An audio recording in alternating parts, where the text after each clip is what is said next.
Hello everyone, how are you all? Today we will start new chapter accounting equation. Equation आपने maths में discuss कर रखी है जहाँ पे कि आपकी left hand side is equal to right hand side. In accounting equation left hand side is asset and right hand side is liability plus capital. Accounting equation chapter आपको सिखाएगा how to record transaction. So let's start. So all are ready with their PDF. So let's have a look at question number 1. So the accounting equation on the basis of following transaction. So हमें accounting equation present करनी है in the form of transaction. So first, Sunil started business with cash rupees 1,50,000. Now the transaction is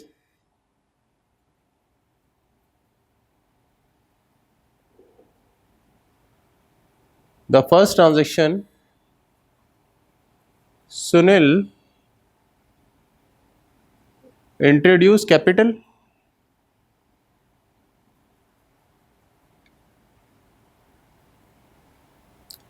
Now as per this transaction, business का cash balance बढ़ जाएगा and business की capital increase हो जाएगी.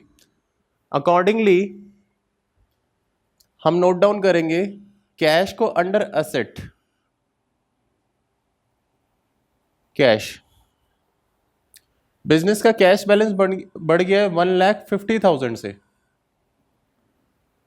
Similarly business की capital भी increase हो गई है बाय 1,50,000. तो आप कैपिटल के नीचे लिखेंगे 1,50,000. Transaction is recorded. सो आपकी हमेशा हर ट्रांजैक्शन में आपकी लेफ्ट साइड राइट साइड के इक्वल होगी और ये वेरीफाई करता है कि आपने ट्रांजैक्शन सही रिकॉर्ड किया है या नहीं. Now please come to second transaction. Second transaction is saying he purchase a building and furniture for rupees 1 lakh. Now जो हम बिल्डिंग और फर्नीचर खरीद रहे हैं, क्वेश्चन साइलेंट है कि हम कैश में परचेज कर रहे हैं या क्रेडिट पे. सो अगर क्वेश्चन साइलेंट हो तो हम अज्यूम करते हैं this is credit purchase. Second transaction, purchase building and furniture.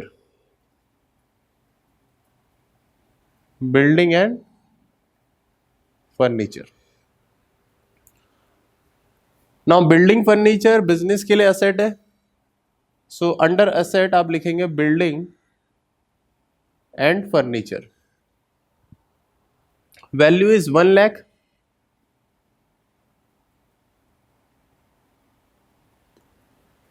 Now this is your credit purchase और क्रेडिट परचेज की वजह से आपकी लाइबिलिटी इंक्रीज हो जाएगी. So under liability you will write creditor rupees 1 lakh.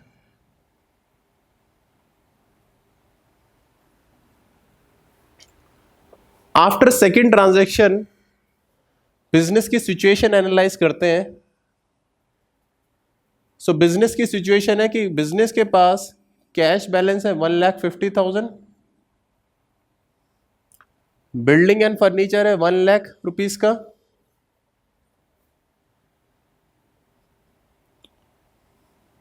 Creditor है 1 लाख रुपीज के.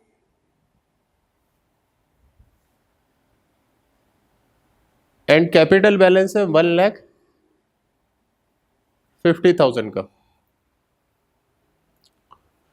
सो this is called new equation. After second transaction हम बिजनेस की सिचुएशन को प्रेजेंट करते हैं. This is called new equation. New equation.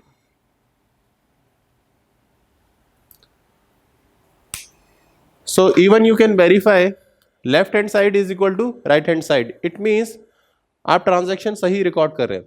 Move to third transaction. Paid cartage rupees 500. Okay, third transaction है ही purchase goods from Ram on credit rupees 50,000. So third transaction is saying credit purchase of goods. So business के पास stock आ रहा है और stock है business की asset. So under asset you will write stock worth ₹50,000.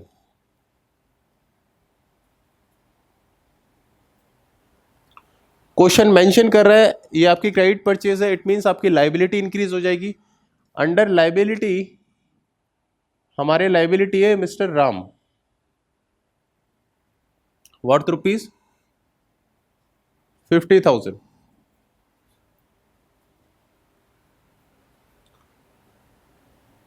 Now after third transaction again new equation हमारी form होगी. New equation is saying हमारा cash balance unaffected है 1,50,000. Building worth 1 lakh. Stock 50,000.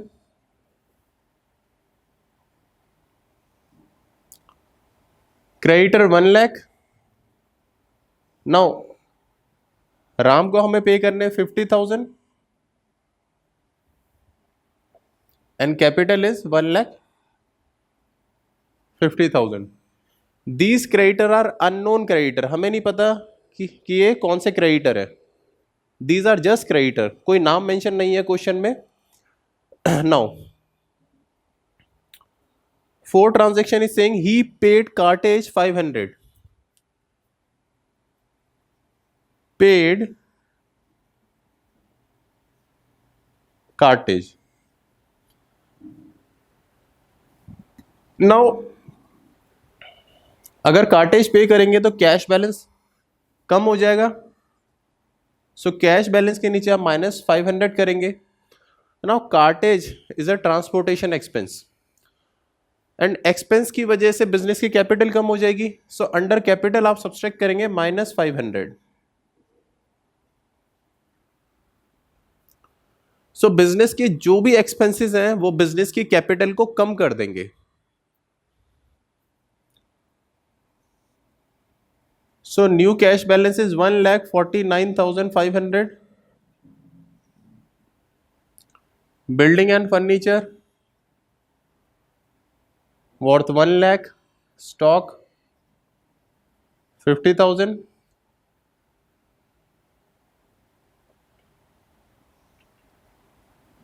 Creditor 1 lakh. Ram liability 15,000 and our new capital balance is 1,49,500. Next transaction, fifth transaction is sold to Shyam on credit good costing 6,000 for ₹9,000. So goods sold. Question clearly mention कर रहा है कि आप credit पे good sold कर रहे हैं. Now अगर आप क्रेडिट पे गुड सोल्ड कर रहे हैं आपके डेटर जनरेट होते हैं.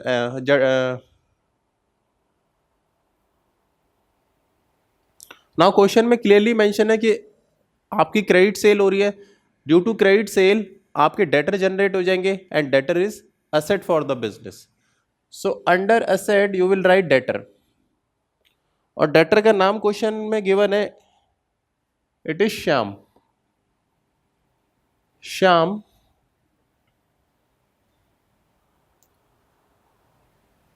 से हमें 9,000 रुपीज रिसीव करने. क्वेश्चन इज सेइंग कि हमने जो गुड सेल सोल्ड आउट किया है उसकी कॉस्ट है 6,000 रुपीज. इसका मतलब हमारा गुड्स रिड्यूस हो रहा है बाय 6,000 और हमने इसे 3,000 के प्रॉफिट पे सेल किया है. सो ये प्रॉफिट ऐड हो जाएगा कैपिटल में.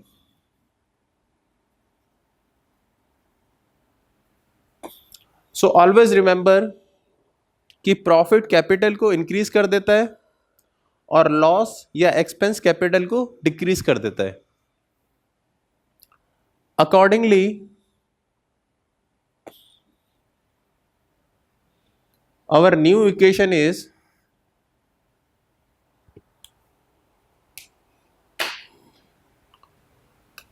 cash balance is 1,49,500.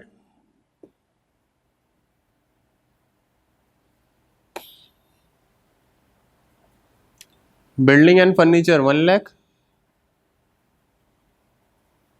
स्टॉक हमारा रिड्यूस हो गया 6,000 से, it is 44,000.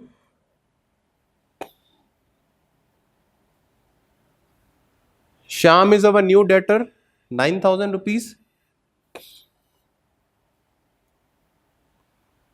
Creditor 1 lakh.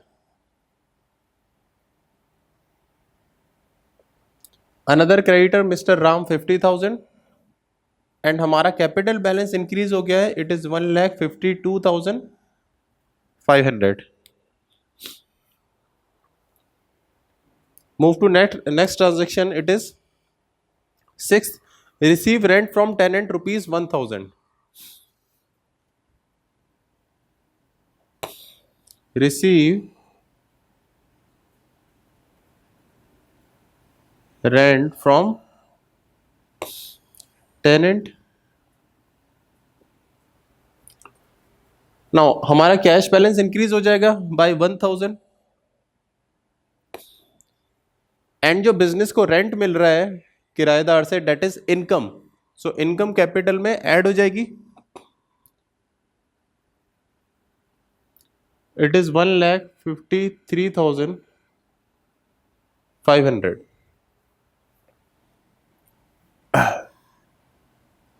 1,51,500.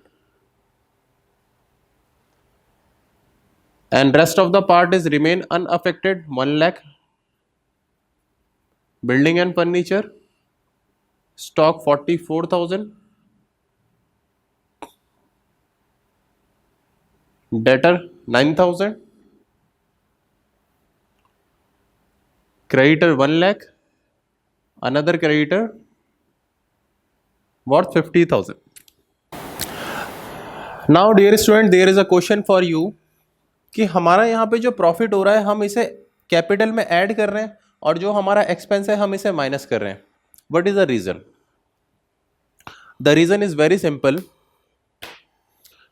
In the very first session I told you about business entity concept. Business entity concept says कि ओनर और बिजनेस इन दोनों को हम सेपरेट पर्सन मानते हैं. नाउ बिजनेस, यहाँ पे बिजनेस है. बिजनेस ने ओनर से कैपिटल ली है वर्थ रुपीज 1,50,000 और बिजनेस ने प्रॉमिस किया है कि हम आपको इस कैपिटल पे, इस इन्वेस्टमेंट पे प्रॉफिट जनरेट करेंगे, प्रॉफिट प्रोवाइड करेंगे. नाउ अगर बिजनेस का कोई भी प्रॉफिट हो रहा है तो वो कैपिटल में इंक्रीज हो जाएगा और बिजनेस ओनर से कहेगा कि हमने बिजनेस में प्रॉफिट जनरेट किया है, आपकी कैपिटल इंक्रीज हो गई है. सिमिलरली बिजनेस ये कहेगा कि हमें आपका बिजनेस चलाने में कुछ खर्चे भी बर्दाश्त करने पड़ रहे हैं, तो वो एक्सपेंसेस हम माइनस कर देंगे. Simple. So that is why हम कैपिटल में प्रॉफिट ऐड करते हैं और एक्सपेंसेस या लॉस माइनस करते हैं. This is very much similar to bank. Bank अपने अकाउंट होल्डर से क्या कहता है कि आपने हमारे बैंक में जो पैसा जमा कराया है उस पर हम आपको इंटरेस्ट प्रोवाइड करेंगे. तो बैंक अकाउंट होल्डर के अकाउंट बैलेंस में इंटरेस्ट को ऐड करते रहते हैं. Okay.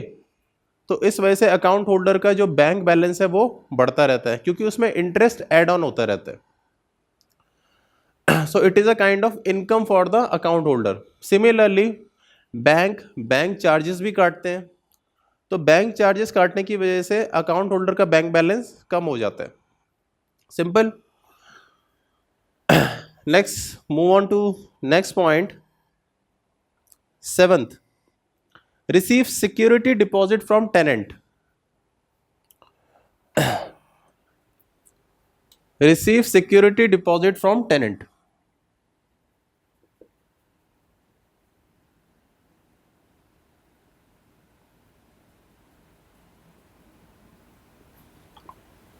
Security deposit from tenant. Now हर ट्रांजैक्शन से आपको इंटरप्रेट करना है, एनालाइज करना है कि कौन से दो अकाउंट अफेक्ट हो रहे हैं। अगर आपको सिक्योरिटी डिपॉजिट मिल रही है टेनेंट से, सो हमारा कैश बैलेंस इंक्रीज हो जाएगा and the security deposit amount is ₹1500।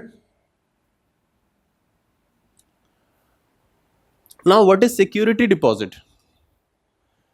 Now जब भी लैंडलॉर्ड घर को किराए पे देते हैं तो वो रेंट रिसीव करते हैं और रेंट के साथ साथ वो सिक्योरिटी डिपॉजिट रिसीव करते हैं। सिक्योरिटी डिपॉजिट का पर्पस ये रहता है कि अगर मकान में कोई तोड़ फोड़ हो तो लैंडलॉर्ड सिक्योरिटी डिपॉजिट को फॉरफिट कर लेते हैं, अपने पास ही रख लेते हैं, वो वापस नहीं करते। लेकिन अगर मकान में कोई भी तोड़ फोड़ नहीं होती, किराएदार प्रॉपरली घर को मेंटेन करके रखते हैं, तो उस केस में सिक्योरिटी डिपॉजिट रिफंड हो जाती है। हम यहां पे पॉजिटिव अप्रोच लेके चलेंगे। जो लैंडलॉर्ड को सिक्योरिटी डिपॉजिट रिसीव हो रही है, ये फ्यूचर में उन्हें वापस करनी है। This is a kind of liability, क्योंकि जब आपके किराएदार घर छोड़ के जाएंगे तो आपको सिक्योरिटी डिपॉजिट रिफंड करनी है। This is a liability. So under liability you will write security deposit rupees 1500.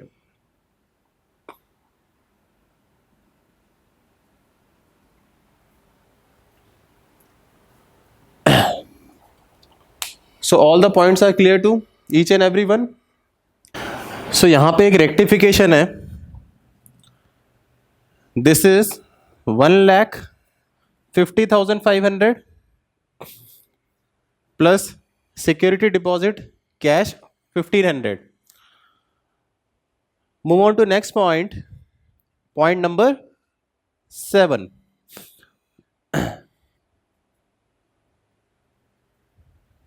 Sorry, point number 8. Point number 8 is saying purchase stationery for cash ₹100.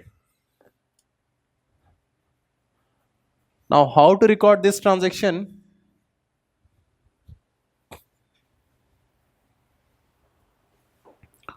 First of all cash का balance लिख लेते हैं। It is 1,52,000।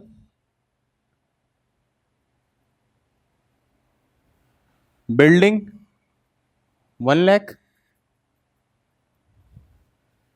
Stock 44,000। Debtor 9,000। Creditor 1 lakh.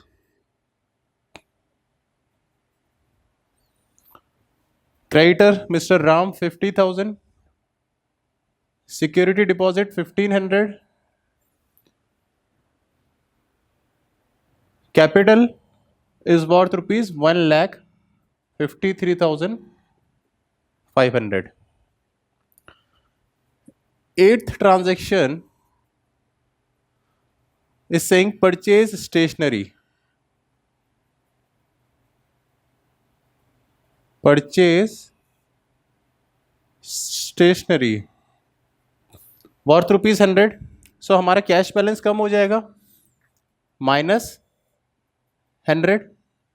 Now stationery, stationery को आप asset भी treat कर सकते हैं। Stationery is your pen, register, pencil, रबड़।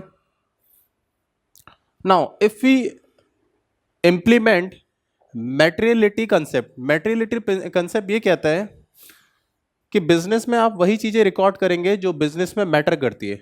Like building and furniture 1 lakh rupees का है, हमने इसे एज अ असेट ट्रीट किया है, बिजनेस में रिकॉर्ड किया है। बट दिस स्टेशनरी वर्थ ₹100, इसे रिकॉर्ड करना बिजनेस के लिए मैटर नहीं करता, क्योंकि बहुत ही छोटे अमाउंट की स्टेशनरी है। So we can treat it as a expense. So stationery worth ₹100 is a expense, -100. After purchase हमारा कैश बैलेंस रिड्यूस हो गया। It is 1,51,900।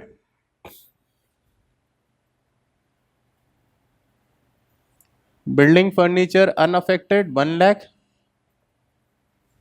stock worth 44,000, 9,000, creditor worth rupees 1 lakh,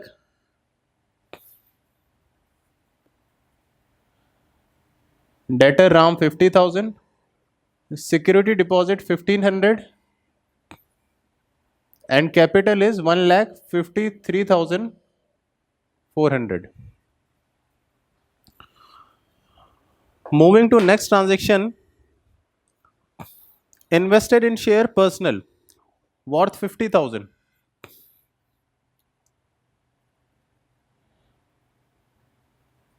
Investment in shares, और ये investment owner की personal investment है, ये business की investment नहीं है. सो वी विल से कि ओनर ने बिजनेस में से 50,000 रुपीज ड्रॉ करे हैं और वो शेयर में इन्वेस्ट कर दिया है. So this is a drawing. So हमारा कैश बैलेंस रिड्यूस हो जाएगा बाय 50,000. सिमिलरली हमारी कैपिटल रिड्यूस हो जाएगी by 50,000. Our new capital balance is 1,03,400. Our cash balance is 1,01,900. Building 1 lakh. Stock 44,000. Debtor Sham 9,000.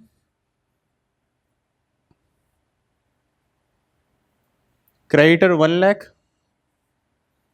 Creditor Mr. Ram 50,000.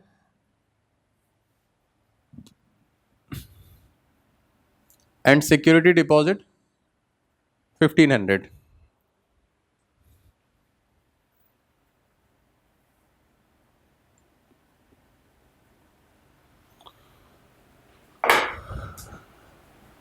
Next point, introduce fresh capital rupees 25,000.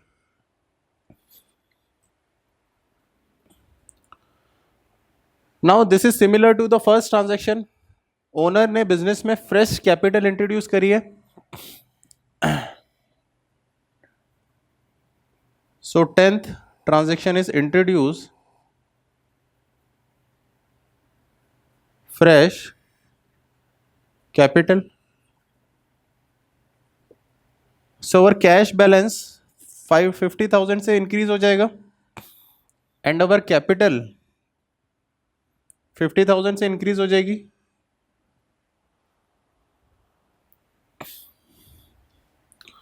Our capital is 1,53,400. Cash balance 1,51,900. Rest of the part remain unaffected.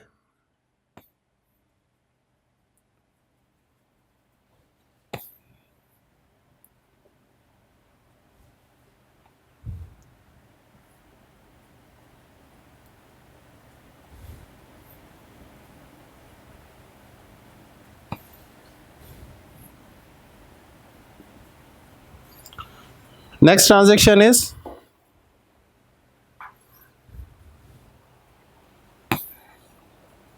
okay, we have skipped transaction number 10, not an issue. ये हमारा 11 transaction हो गया. 10 transaction हम यहां record कर लेते हैं. Receive interest in cash. Receive interest in cash.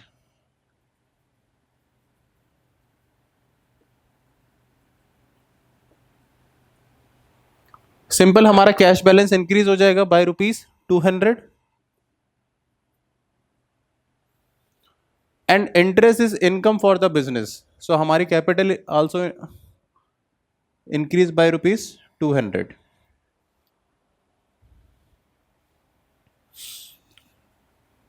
Our capital balance is 1,53,600.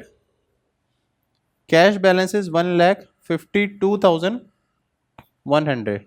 Rest of the part remain unaffected.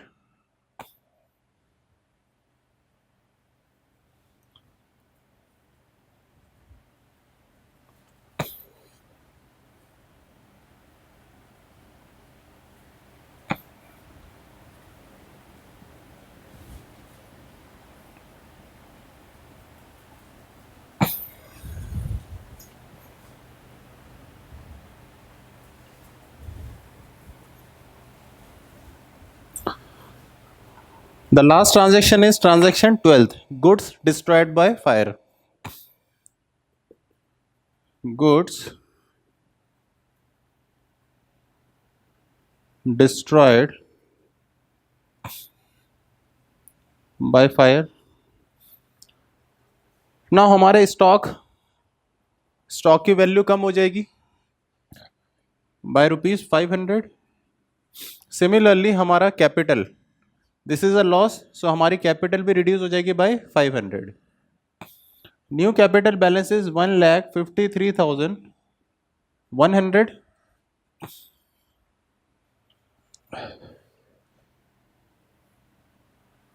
Stock हमारा रिड्यूस हो जाएगा, it will be 43,500. Rest of the part remain unaffected.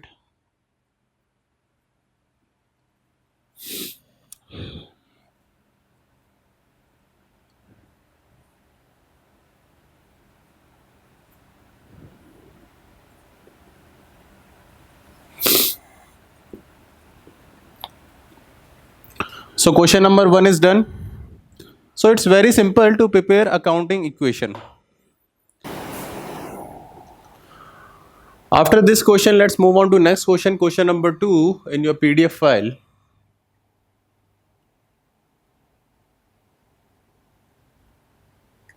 All are ready?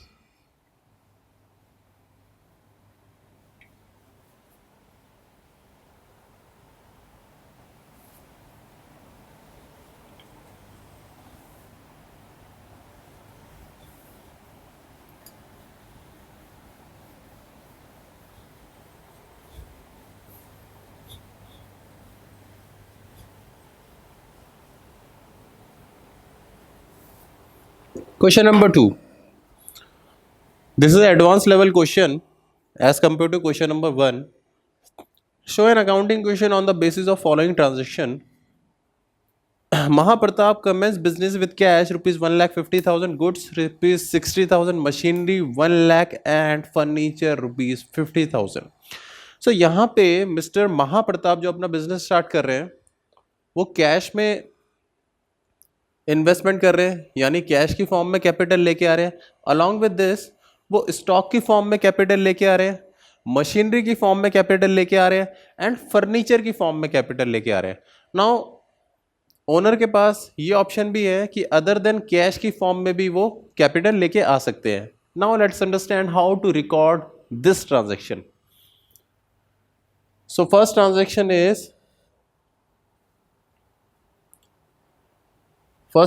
is introduce capital. Introduce capital in the form of cash ₹1,50,000,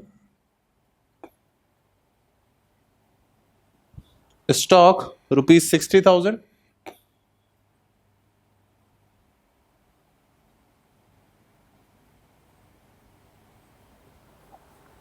machinery ₹1 lakh,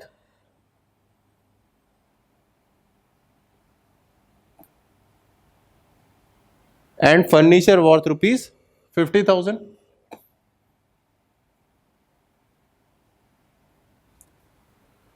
Now the total of all these assets is 3,60,000.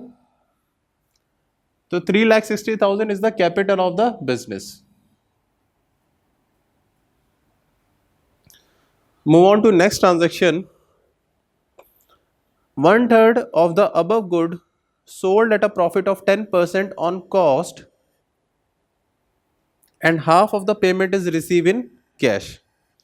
Question is saying कि हमारे stock का 1/3 stock हमने sold out कर दिया है. 1/3 of stock means worth ₹20,000. हमने sold out किया है at a profit of 10% on cost. So 20,000 पे 10% हमें प्रॉफिट मिला है, that is ₹2,000. It means sale amount is 22,000.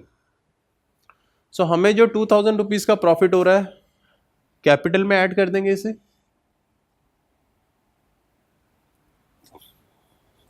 Total sale amount is 22,000.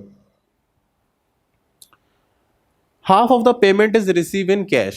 So out of 20,000, 11,000 is received in cash and balance 11,000 is our debtor.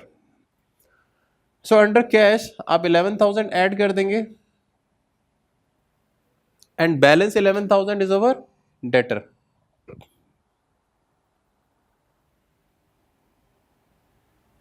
What rupees? 11,000. Accordingly, our transaction is goods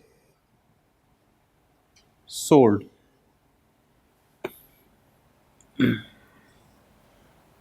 cash balance increase हो गया हमारा 1,61,000. Stock हमारा reduce हो गया है. Machinery unaffected. Sorry. Furniture is also unaffected. Debtor 11,000. Capital increase 3,62,000. And this is our new equation.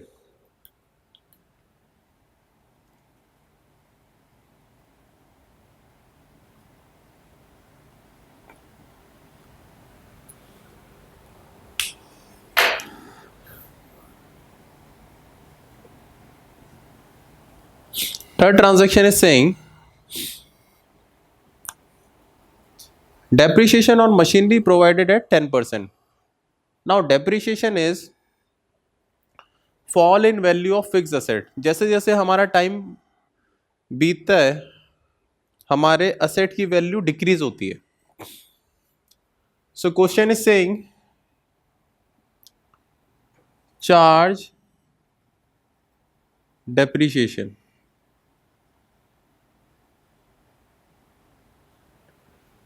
हमारे furniture की value है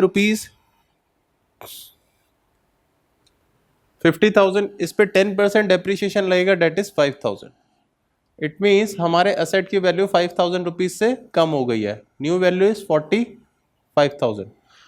नाउ ये जो डेप्रीशिएशन है ये बिजनेस के लिए लॉस है, तो कैपिटल में से हम रिड्यूस करेंगे ₹5,000. 3,57,000.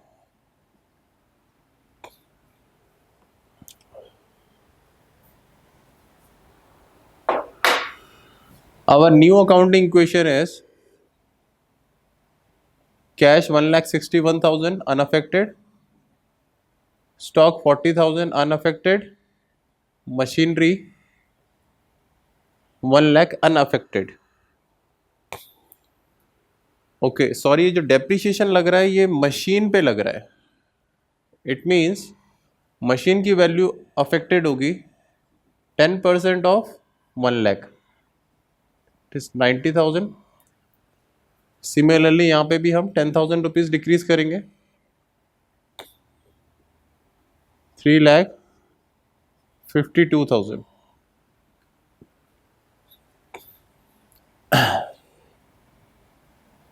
फर्नीचर की वैल्यू अनअफेक्टेड है 50,000. डेटर 11,000.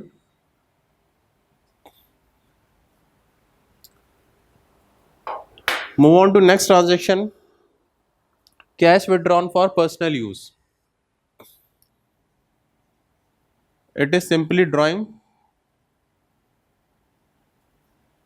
सो बिजनेस का कैश बैलेंस रिड्यूस हो जाएगा बाय 10,000. सिमिलरली बिजनेस की कैपिटल रिड्यूस हो जाएगी by 10,000.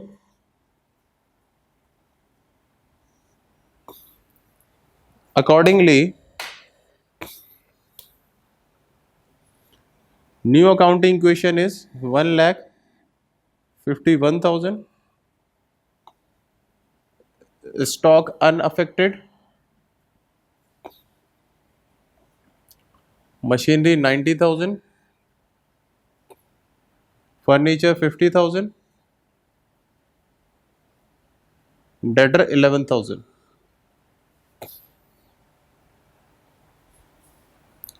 And value of capital is 3 lakh 42,000.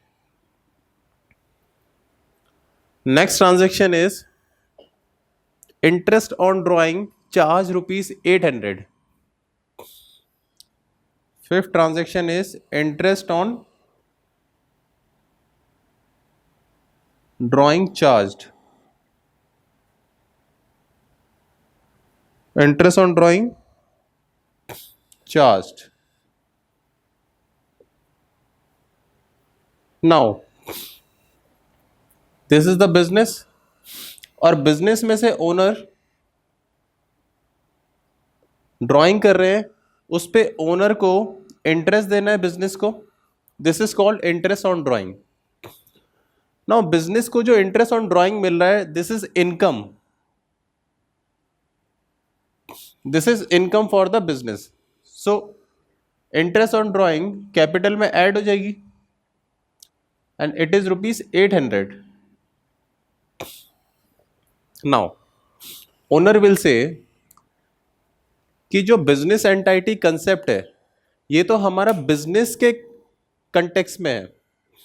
Business के नज़रिए से हम दोनों अलग अलग हैं, लेकिन एक्चुअल में तो हम एक ही हैं.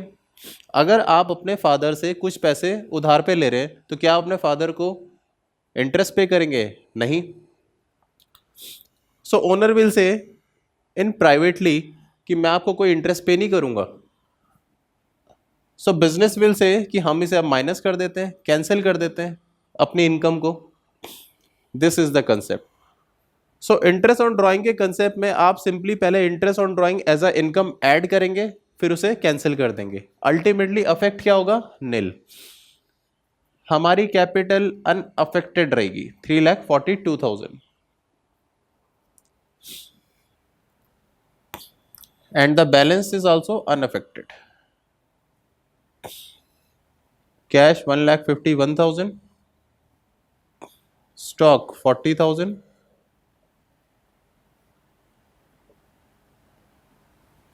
machinery 90,000, furniture 50, and debtor 11,000.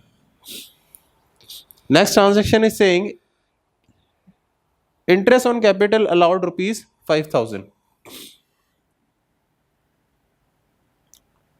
Interest on capital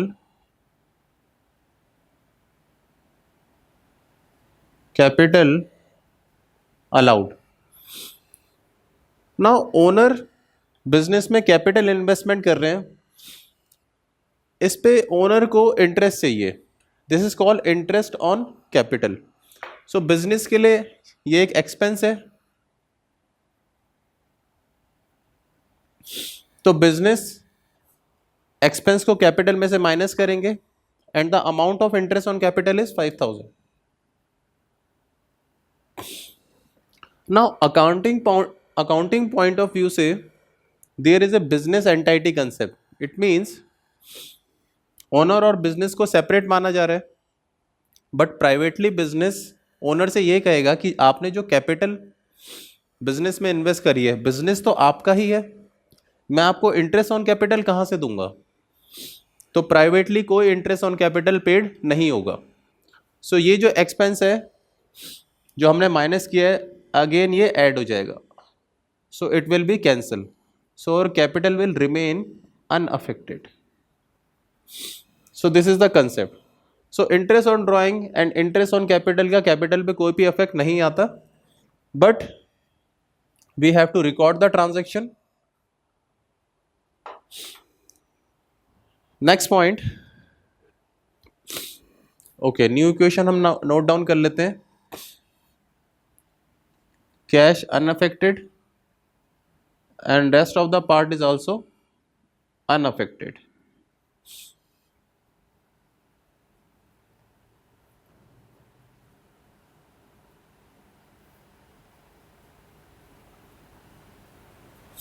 Simple. Move on to next transaction. Goods sold to Gupta for rupees 10,000 and receive a bill receivable for the same amount for 3 months. I hope all have noted down the transaction.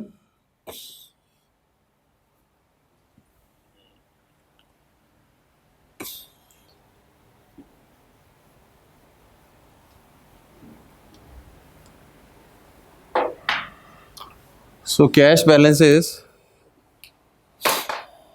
1,51,000. Stock 40,000. Machinery 90. Furniture 50. Debtor 11,000. Capital balance is 3,42,000. Now 7 transaction is saying goods sold to Gupta.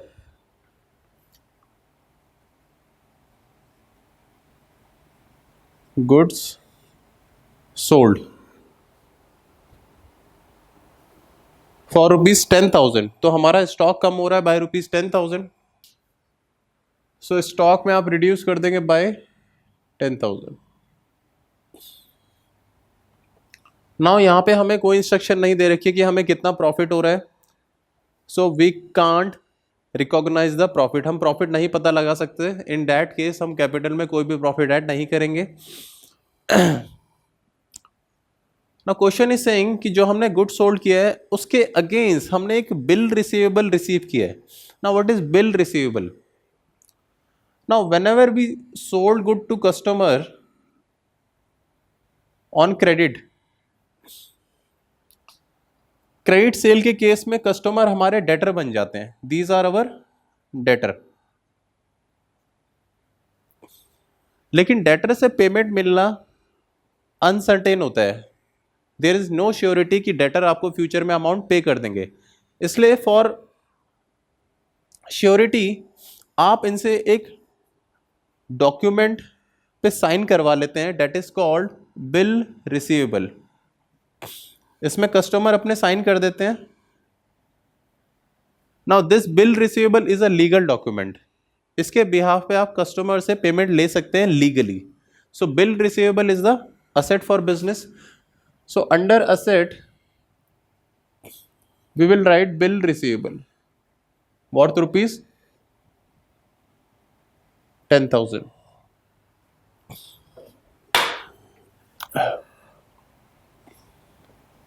So cash balance remain unaffected. Stock हमारा reduce हो गया है. Machinery का balance 90,000. Furniture, debtor and bill receivable 10,000.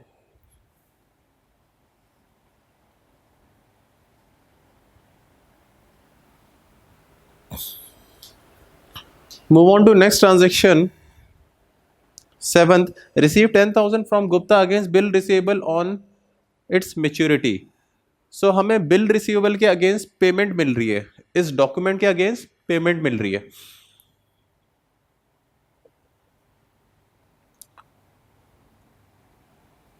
So cash receive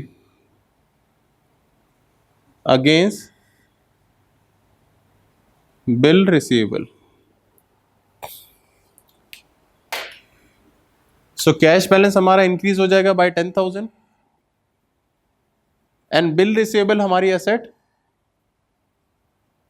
decrease हो जाएगी. Our new cash balance is 1,61,000 and bill receivable is nil. Rest of the part remain unaffected.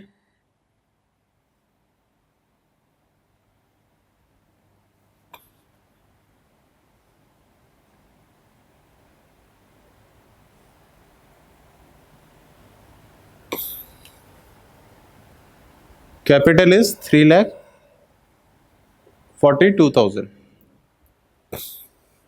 Next transaction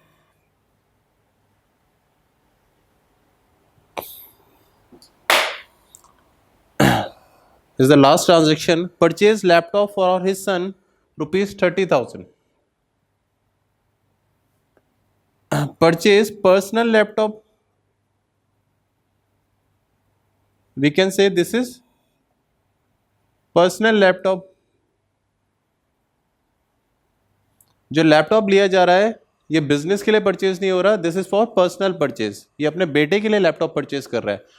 सो इन्होंने business से drawing करी है, cash withdraw किया है और उस कैश से इन्होंने लैपटॉप परचेज किया है। Simply this is a drawing for the business. You all know how to treat drawing. Cash में से हम रिड्यूस कर देंगे -30,000। सिमिलरली कैपिटल में से हम रिड्यूस करेंगे -30,000। अकॉर्डिंगली हमारा कैश बैलेंस रिड्यूस हो जाएगा 1,31,000, 30,000, 90,000, 50,000, 11,000. It is equal to 3,12,000. So all the transaction are over from question number 2. Dear student, all these question number 1 and 2 are very important. And in question को करने के बाद you can deal any question from any of the book. So it's all for today. We will meet in next session and इस chapter में से further question we will discuss. So till then आप इन questions को independently try करेंगे and you will try question from your worksheet. So have a good day, thank you, the and.